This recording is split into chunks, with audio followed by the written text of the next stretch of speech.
Ladies and gentlemen, boys and girls, and children of all ages, welcome to the Scale Model Outlaw.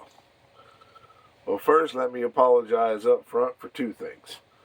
One, it's been a while since I've been on because I went out of town and was there for my niece when she got married, which was an awesome ceremony. Congrats to her and her husband, and I know my big brother is very proud of her. He had some proud papa moments.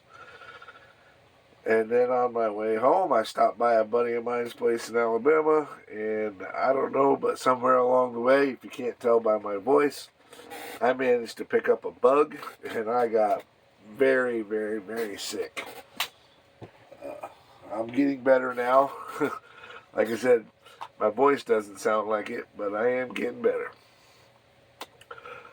But alright, so welcome everybody. We appreciate you stopping in. We're going to do an update on our Pacer.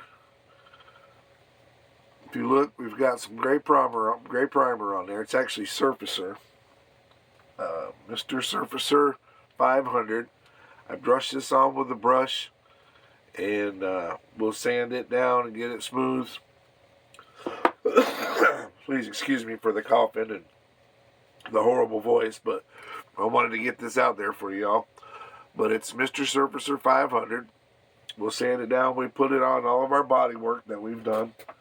Over our putties, over our epoxies, over our glazing putties, over everything. And then we'll smooth it all down with some high grit sandpaper. And at that point, if we're lucky, we should be ready for standard primer and possibly color. But I'd like to go over again what we used to get to where we're at. So we started with our Mr. Putty, and that's what we used first. If you look here, you can see that yellowish, tannish color. That's the Mr. Putty. That's what we used here. That was our bulk filler. We used that to get fill in the biggest part of the holes, the biggest part of the bulk of what we had to fill. And then at that point, we switched over to our Valero white putty. It's a plastic water-based acrylic putty. And that got into some of our cracks, our smaller places, and gave us a really nice sandable top coat. And then we came in after that with our standard Bondo glazing spot putty. That's the red stuff that you'll see if you watch the other videos. Good stuff, works real good, super sandable, nice and clean. Got everything smoothed out with that. And then again, here we are at our Mr. Surfacer 500. And if you guys don't remember, we removed, this was a Pacer X. We removed the X. There was a trim line here. Molding, we got rid of it. It was on both sides. Obviously, the back windows filled in. We filled in our bezels, French, which basically is going to allow us to French in our taillights. Same thing on this side. We got rid of the X, got rid of the molding. This 500 Mr. Surfacer is really thick. And it's designed to be, so when you sand it down, you're going to take away most of it, but it'll stay behind on any of the really, really fine scratches, and it'll work really good for that. And then we can move on to our scale finish paints, primers and paints. And, at that point, we'll be painting, sanding, doing all that body filler stuff. From our putties, we use different types of sandpaper. This is a 220 grit 3M. You can pick up at any hardware store, auto supply store. Works very well to get the heavies off. It's pretty aggressive, so be careful when you get next to something that you want to save, or if there's any plastic you don't want to get too carried away with it, because it will dig into your plastic and you'll have to put it back. Either put another filler on it or whatever. It will scratch it up, but if you got some bulk on there, it'll really help you to get that bulk out of your way. From there, we went to a foam back 220. Again, I don't know why. I don't know if it's just what I use, but this 220 with the foam back does not seem to be as aggressive as the paper 220. Maybe it's because I can put different pressures on it. I don't know. But I really like the fact that I had a really aggressive paper that I could smooth down with a not so aggressive paper, and then bring it to my 800 grit, going from 220 to, I'm sorry, this is 400 grit. Once I got to the 400 grit, now you're getting things smooth, getting them down there where they're supposed to be. You can start seeing different levels of what's going on. And then we bumped up to the 1500, and you can tell it's still got all kinds of colors still stuck in it, but the 1500 to get her smooth. Now we will probably start with the 1500. This 500 surfacer that I put on here, I just put it on probably 15 minutes ago. I'm going to let it dry overnight. It is, I believe it's enamel based or lacquer based. It's definitely a solvent based paint or a solvent based liquid, but it's all in Japanese, guys, so I can't tell you what it is. It's made in Japan, but I can't tell you if it's lacquer or enamel. I don't know, but we're going to allow it to get plenty of time to dry. So we'll let it dry overnight. I do not have a, what are they called, dehumidifiers or, yeah, dehydrators to put it in. I am hoping to get one of those soon. That would definitely help with the drying process. But we don't have one of them right now, so we'll just make do with what we got. We have tinkered around a little bit with our interior. If you hadn't seen the interior yet, we cut out the back seat, the back floor. I started with a piece of cardboard. I say it's cardboard. It's real thick paper, thin cardboard. And we will make this as a mold to get started with.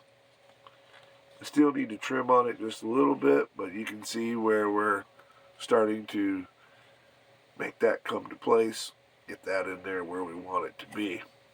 And then eventually it'll go into the car. But what I will do is I will use this template and lay it out, get it exactly the way we want it. Excuse me. Get it exactly the way we want it, and cut it out of plastic, some sheet styrene, and lay it up in there and make it permanent. Get it all glued in place. And I'm thinking about taking carbon fiber and putting carbon fiber over it, but I'm torn because I really want to use I'm definitely going to use the Scale Finishes flocking on the floor, and I may just carry that flocking right up through the back. I think it would look pretty good. Thinking about also, when I get it built out of the styrene, maybe putting some speakers in here and give us a sound system inside of there as well. Again, guys, I apologize for my voice. I'll try to keep this short so I don't run out of voice and make it to where you can't hear me at all. But I did definitely wanted to do an update and bring you up to speed, mostly on the body. We're definitely making progress, guys. We're getting ahead of the ball here a little bit, and starting to be able to see some of our work starting to show up. Really excited about getting after this 500 surfacer, getting it sanded down, getting it smooth. I don't know if the light will show it good, but we've got a really good contour where our window used to be. It really rides the body line like it should. I'm really happy with it so far. There's no ghosts in there. Ghosts are the like shadows of what used to be there. I don't see any of that. We'll know for sure when we sand it down, but I see no divots. I feel like it's really going to look like it never had windows in it when we get done. If you guys don't know, Chip Foose inspired this build. He did a video on where he did a rendering of this pacer. So I kind of stole his idea and I'm running with it. And he called it a delivery because the window was gone out of it. So, and in reality, these cars had such a big space back here that it would actually make like a pretty cool little parts delivery car, or something like that. It's definitely not a truck, but it would be a pretty cool little delivery car. I definitely would chase parts in it, but we're going to do it the Big Bad Orange for sure. And we've got the Hellcat that's going in there. We'll be working on that soon. But right now we're just focusing on getting this main part of this bodywork done, getting us a good coat of primer down, and then maybe one or two shots of color so we can make sure that everything's working like we want it to, looking like it's supposed to. But other than that, that's where we're at, you guys. As always, make sure you go to scalefinishes.com. Fill your cart up with their awesome products. When you get your cart full, scroll all the way down to the bottom and put in our discount code. Our discount code is Outlaw10. That's Outlaw in capital letters. 10 gets you a 10% discount at scalefinishes.com. They have everything from your paints to your primers, flocking. They're a Flexifile distributor as well. They have a little bit of everything, guys. Go check them out. They're our #1 go-to.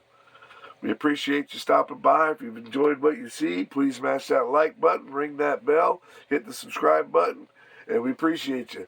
And I apologize for my voice. It's about to go away. So y'all be good, be safe, and we'll see you next time.